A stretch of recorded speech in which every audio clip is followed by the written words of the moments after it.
today's episode, we're going to talk about your marketing budget. And yes, you need to have one. I know if you had your druthers, you'd rather not spend anything on marketing, but we know that's not realistic. The problem is a lot of business owners don't know what they should be spending in the first place for marketing. They don't know what their overall budget should look like. And the problem is you're going by outmoded models.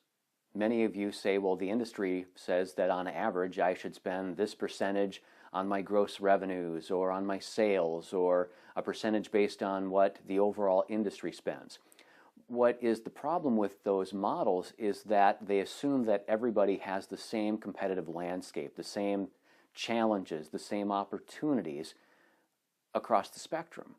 And that's not the case. You could have an easier time or a more difficult time than people in your same business category than those do in another community, another state, another area of the country. So it's much more scientific in your preparation to know what you should be spending. But here's the other piece. Once you set your budget, you have to know how you're going to measure success. And that's where a lot of business owners fall short with their marketing dollars.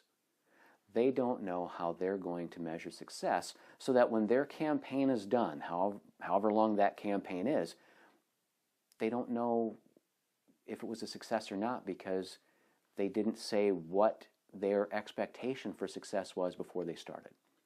So if you're going to spend, hypothetically, $50,000 on a marketing campaign over the course of a year, how do you measure success? Well, first of all, you have to determine what you want your return on investment to be.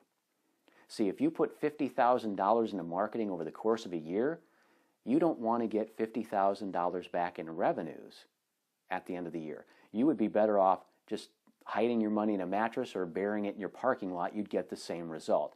You want a return on that money. And I tell my clients, that number is yours. It could be 10%, 15%, 20%, 2%. Doesn't matter. It's your number, but you have to know what that number is, what that return is, so that at the end of the year, you can look and say, well, I put $50,000 into my marketing. I wanted a 10% return. I got $55,000 back. There's my 10%. It was a success.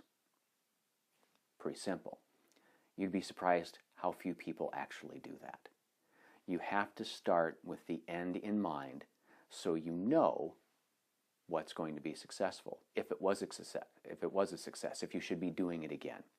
So that's the first thing. When you go to spend your marketing dollars with whatever medium, with whatever product that you're buying to help your business, you have to know what does success look like. So now in my hypothetical, if you're spending that $50,000 and want a 10% return on investment, how many prospects does that campaign need to drive to your business? Because not every prospect will buy from you. What is your closing rate?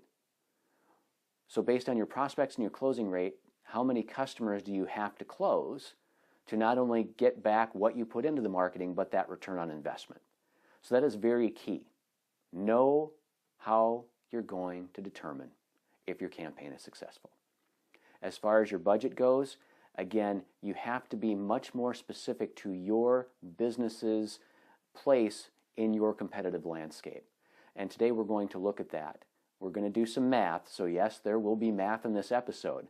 But by the time that we get done with today's training, you will have a much clearer vision if you're spending too much on marketing, just enough, or not enough. And you'll know why. And it will be specific to your business that you can then implement what we've talked about here today to help the growth of your business over the long term. Let's get started. As we're going through this series, we're discussing about recession-proofing your business and giving you that permanent competitive advantage over any and all competitors. Part of the way that you do that is being strategic in every part of your operation, and that includes your ad budget. So in this video guided training, you're going to see in front of you how you calculate your ad budget based on your cost of occupancy, by your margins, by your markup. See, this goes way beyond just some industry mandated percentage or just kind of guessing and going by feel of what you should be spending or what your friends in other business categories say that they're spending. This gives you your snapshot of what you should be doing, what your ad budget should look like based on your business, based on what you're seeing in your market, what you're seeing your competitors doing.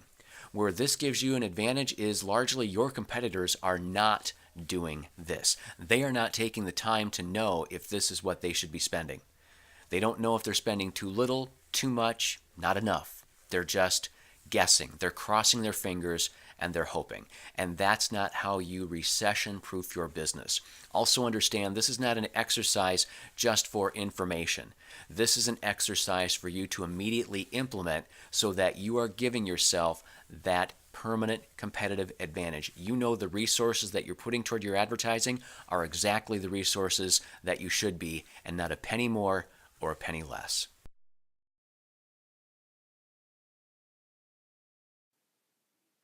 And now that you have your marketing budget calculated, now understand you have to deal with how you measure success. What does that campaign look like if it's successful in the next 12 months? We'll see you in the next episode.